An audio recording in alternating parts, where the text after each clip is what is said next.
Hi, this is Jonathan Messenger, and welcome to the Alien Adventures of Finn Caspian. I'm here today with my intro bot, Bebop Robomogo. Bebop? My name is not Bebop, Jonathan. My name is Robomogi, and I've come to tell you that your robot Bebop has gone missing. What? It is true, your friend Bebop was attempting to solve a multi-dimensional mystery, but we now believe he's being held in the hold of a renegade spaceship. Held in the hold? Yes. Bebop, I can tell that it's you. No, it isn't. It isn't... Wait, it isn't what? It isn't me. Me meaning Bebop? No. But you are clearly Bebop. No. Bebop, I can tell... Shh. Bebop, don't shoot. Shh. Bebop, stop. Shh. Bebop, you're wearing your Bebop name tag. No, I'm not. Okay, fine, but you're still wearing a wig. What? This is my real hair. Stop questioning me. Your friend Bebop is in peril. Okay. I have a feeling this is maybe a little preview of what Bebop has in store for Bebop Tales 2 Electric Beebaloo. But in the meantime, we have just 2 episodes left of our second season. And if you remember what happened in the last episode, the crew reunited in the Dead Zone and were headed back to deliver the amulet to King Huxley, but not before they received some mysterious news about the nature of the amulet. So let's see what happens in the Alien Adventures of Finn Caspian, Episode 14, Blown Away.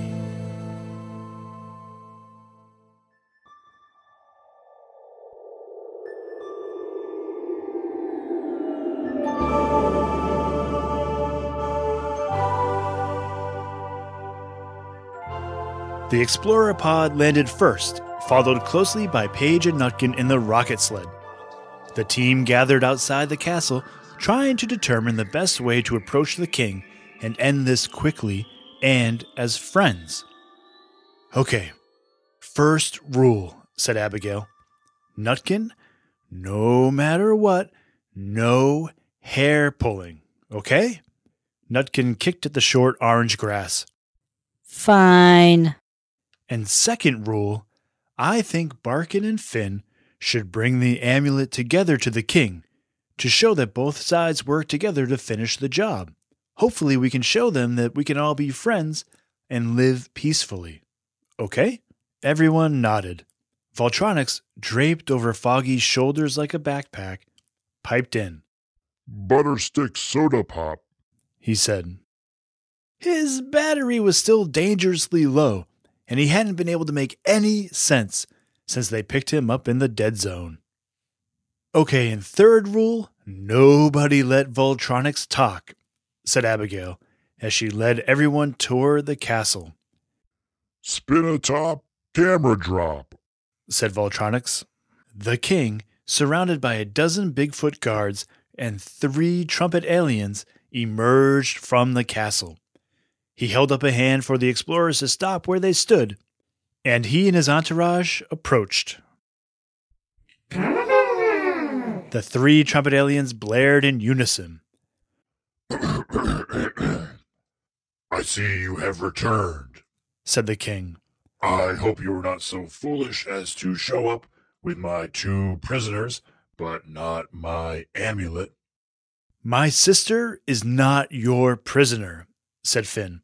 She is a free cosmonaut of the Marlow 280 Interplanetary Exploratory Space Station, and her friend Nutkin is a free citizen of this planet. I hope you won't refer to them as prisoners again, or you can kiss your precious amulet goodbye. The king harumphed. Abigail elbowed Finn gently, but when he looked at her, she was smiling at him, proud. It was maybe dangerous to speak that way to the king, but no one would blame Finn for sticking up for them. The rest of the troop was looking at him the same way. So, you do have the amulet, said the king. I thought I felt its power. Now, if you'll please hand it over to one of my guards. The tallest Yeti guard stepped forward. There was a patch of pink, bare skin on its leg, where it had been nutkined. Hold on, said Finn. We received a warning on our way back here that this amulet may be more powerful than we thought, and we saw how pieces of it changed the creatures who lived on the planets where the shards had landed. We want to be sure once we hand this over that we are allowed to leave, and that you won't use whatever power this thing possesses against your own people. The king bristled and breathed deeply. As I have said, I am very sick. This amulet which you talk about as some sort of weapon is the only thing that can make me well again. It is true that individually the jewels that comprise it can be dangerous, but once united, they fit together in a way to make it beautiful, harmonious. Surely you felt it when it was joined together again. A different feeling. Finn had to admit, ever since Foggy put the amulet back together again, it had given off a calming aura, much different from the angry green or the cold blue of the first two jewels they acquired. Finn took the amulet out of his pocket, and the aliens all gasped as he raised it to the sky. Okay, King Huxley, he said, please ask your guards to step back into the castle. I'm not taking any chances with them again. The king sighed and signaled for his guards to retreat. Finn waited for the castle door to shut behind the Yetis, and it was just the king and the three trumpet aliens before he stepped forward alongside Barkin. King Huxley, said Finn, I hope this amulet makes you feel better, and I hope you'll treat Barkin here as a hero for helping bring it home. Yes, said the king. That's all fine, and Barkin is fine, and we can even forgive young Nutkin her anger. Just please give me the amulet. Finn handed the glowing amulet to the king, who smiled, and his eyes widened. Finally, I have it. I have been sick for so long. I hardly remember what it means to feel well. Finally, I am free. Thank you, young explorers. You will never be treated as strangers or prisoners here again, should you ever return. Yeah, that's not going to happen, said Vale. The troop shook hands with Barkin, and Paige and Nutkin hugged for a long time before they said goodbye. When they turned to walk back to the pod, the king was still holding the amulet, gazing at it and its bright white glow. The troop all turned around. The king was coughing uncontrollably. Isn't it supposed to make him not do that? Said Vale. Finn and Abigail began walking back toward the king. Barkin and Nutkin approached as well. Stand back, said one of the trumpet aliens, standing in front of the troop. The king needs some air. Another trumpet alien ran to the castle door. The king knelt and dropped the amulet to the ground as his coughing worsened. The last trumpet alien left by the king reached down and picked up the amulet. Here we go. It nodded to the trumpet alien by the castle, who rolled a large rock, blocking the front door. Now, how did that tune go again? The trumpet alien began playing a low, growling song. The amulet in his hands began to vibrate, and, incredibly, the trumpet alien began to grow until it stood larger than any explorer, then larger than Foggy and Voltronics, then larger than the explorer pods. It didn't look as if the alien would ever stop growing. There, that's better, said the giant trumpet alien. Its friends on the ground played a triumphant song. Now, let's see. Finn, what fools you little explorers have been. Oh, sure. We'll go planet to planet and look for one where humans could live. But you never showed any ambition. The Marlowe could have been so much more, and all you ever wanted to do was help. The troop now began backpedaling toward the explorer pod.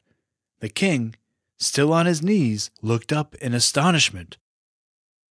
You sound like Bunce, said Foggy, Bunce was a kindred spirit, let's say, said the Trumpet Alien.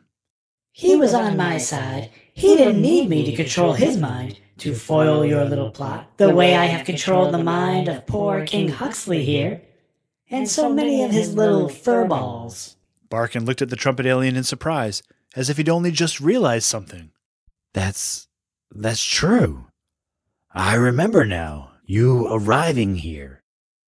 But then it felt like you've been here forever. Yes, said the Trumpet Alien. That's part of the mind control. We, my friends and I, knew the amulet was spread around this galaxy, and we knew that little ice alien, or those ridiculous aliens that fall apart. What are they called again? The Epismorphs, said Elias. That's right, the Epismorphs. We knew they would never get it done. So we came here expecting you all to track it down with a little push from your king and a few rocket sleds. Honestly, you Marlowe kids showing up was a happy accident.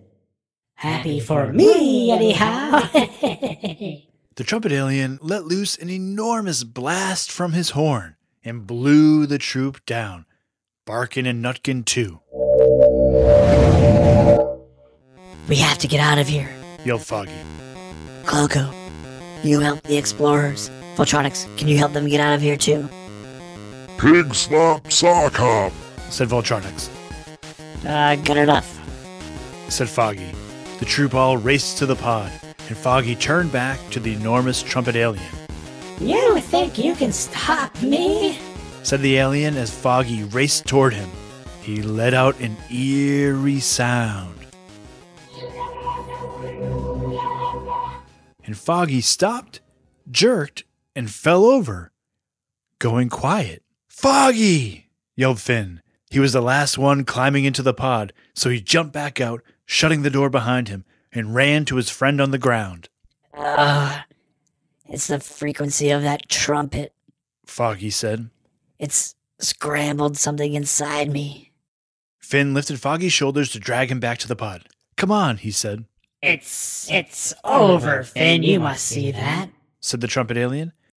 You can't take me on alone. I'm not alone, he yelled. Yes, you are, said the Trumpet Alien as it charged forward, letting out another blast from its horn. Wind whipped all around Finn, but he stood strong against the gusts. We'll all beat you. You can't stop Explorers Troop 301, yelled Finn. We faced worse than you. We beat Bunce, Bogus, and Bean. We beat an entire planet. We're the best team in the universe, and when we're all together, you can't stop us. But as Finn was yelling at the Trumpet Alien, he turned around to see that the alien's blast had blown the Explorer's pod and all of the explorers inside it up into the air and far, far away. Oh, said Finn.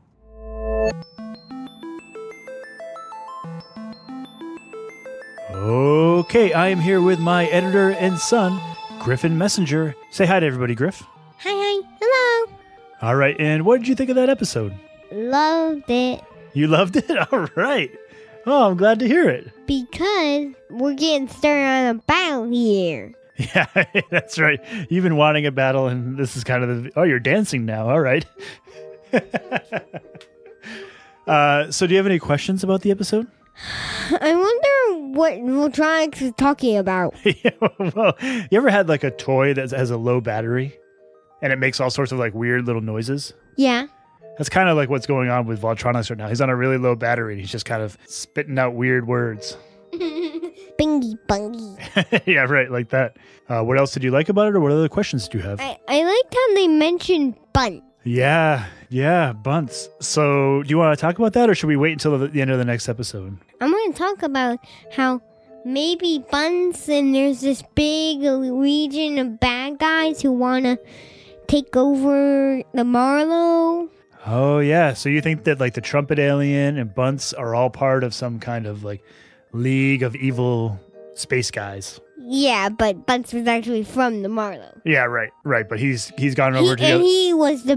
He actually abandoned the Marlow. The Marlow didn't abandon him. Yeah, you're right.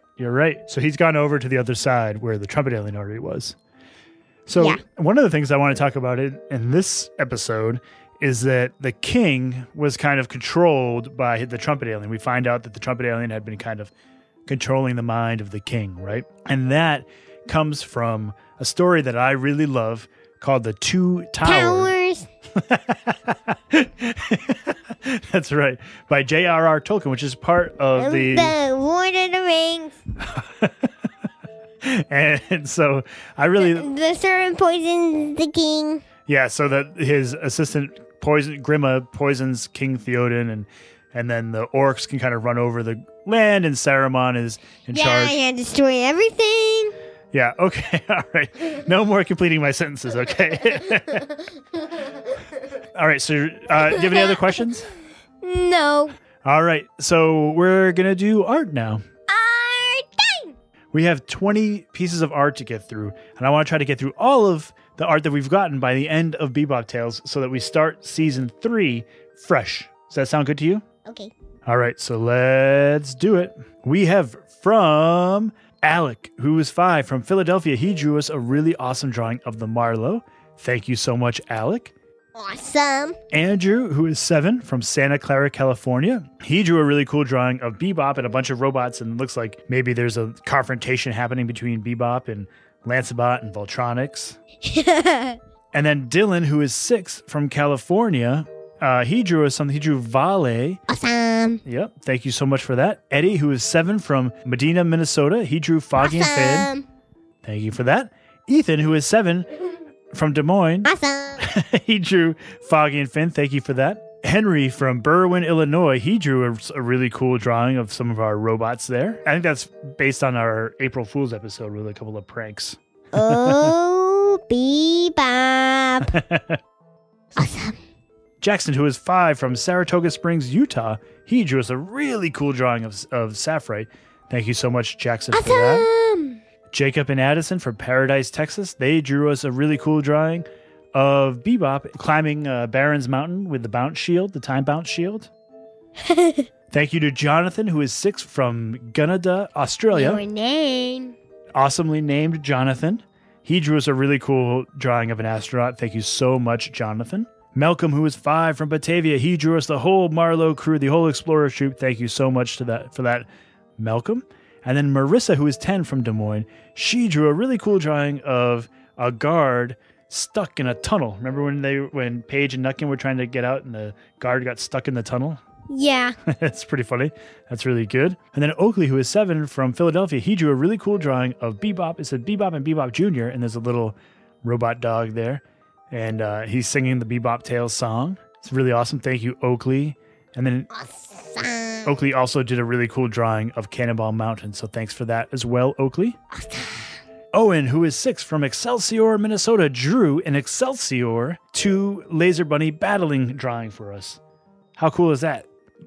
Awesome. Then Porva, who is 7 from Sunnyvale, California, she drew a really cool drawing of the amulet being found. She has one of the little evil hand babies saying, "That's not the last you'll see of me." And then Ruth, who is 7 from Medina, Minnesota, she drew a Mona Lisa. Oh, this is Bebop eating a Mona Lisa. Ah! That is very funny. Thank you, Ruth. Sam, who is 6, he drew us a picture for Bebop. This is really cool, very colorful. I'm sure Bebop will love that. It's actually cut out. Yeah, it's cut out. That's right. And then Toby, who is 9, he drew a really cool version of our cover art, our logo. Awesome. You did a really good job. Toby's 9 from Evanston, if I didn't say that before.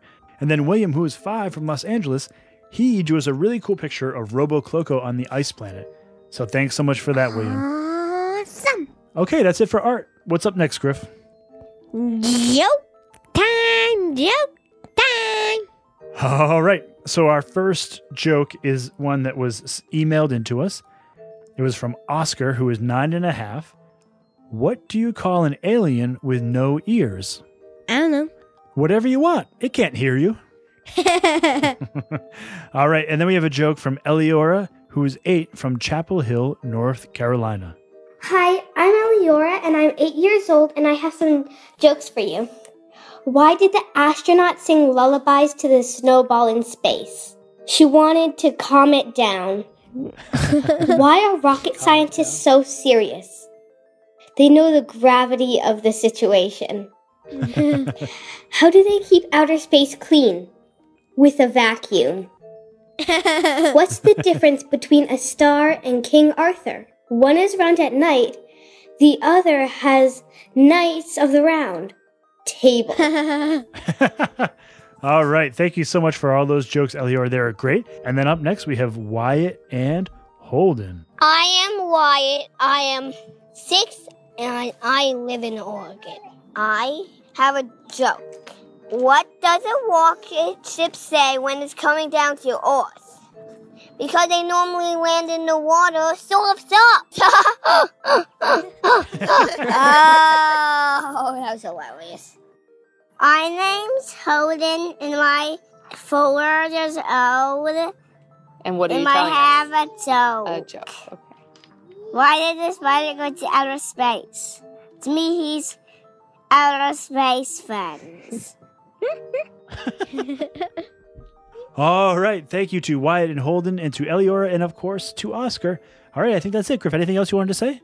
Big battle! Big battle for next episode. Big battle. Okay. We're done recording. What are we going to read tonight, Griff? The Hobbit. We're going to reread The Hobbit, right? Right. And we also finished Dino Mike. That's right. We read Dino Mike last night by Franco Aureliani. All right. You want to say goodbye to everybody, Griff? Bye, bye, bye. Doodle-oo. All right. Thanks, everybody. Bye.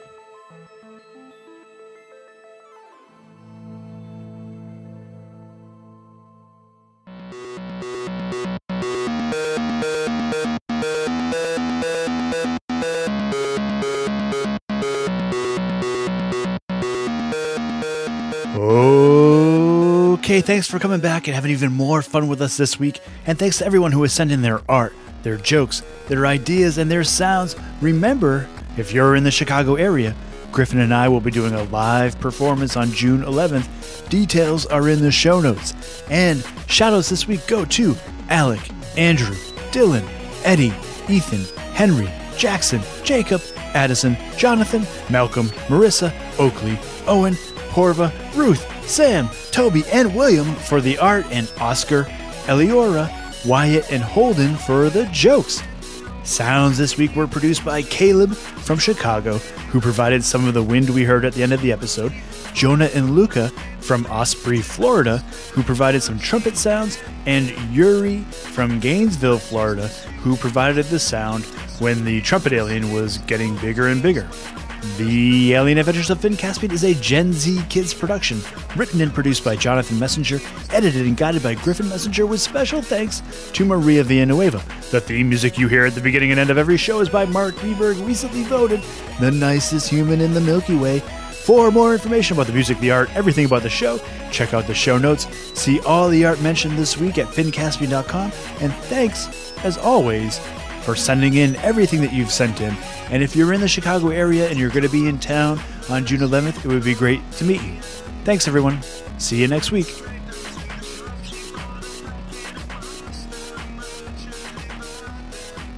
Somebody save Bebop.